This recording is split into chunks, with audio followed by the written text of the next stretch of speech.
La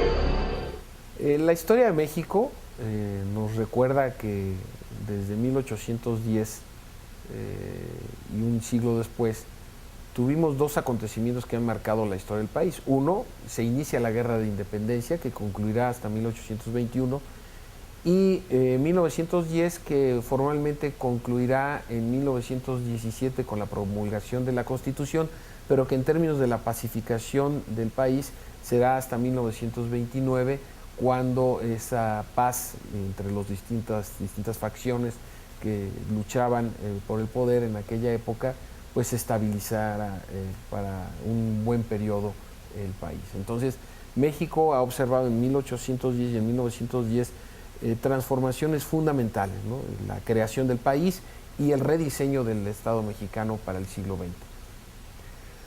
Ahora que estamos iniciando el 2010, pues nos recuerdan, más allá de estas efemérides y comisiones que hay por todo el país respecto de la conmemoración del bicentenario de la independencia y del centenario del inicio de la revolución, me parece sin duda alguna que hay elementos que nos permiten señalar que hay una grave descomposición del proyecto político y económico que se viene aplicando en nuestro país desde 1988.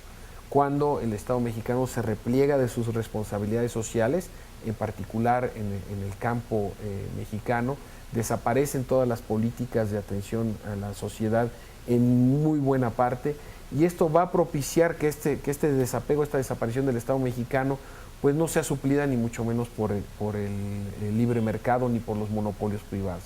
Entonces, hemos observado que de 1988 hasta el 2009, todos los años, sin excepción, hay más pobres. Entonces, esto evidentemente después de observar y estudiar las cifras, pues no nos dice más que una sola cosa, de que el proyecto económico, de que la estructura política del país han demostrado su fracaso. Entonces, 2010, más que ser un efemérides que nos recuerde revoluciones y violencia, debe ser un efemérides que nos conduzca a plantearnos la construcción de manera razonada, bien articulada y fundamentada el futuro del país. Es decir, no tenemos que recurrir a la violencia para modificar el presente y el futuro de la nación. Si ya está demostrado que el proyecto fracasó, construyamos uno diferente. El problema es que el gobierno no tiene proyecto, no hay un proyecto de nación.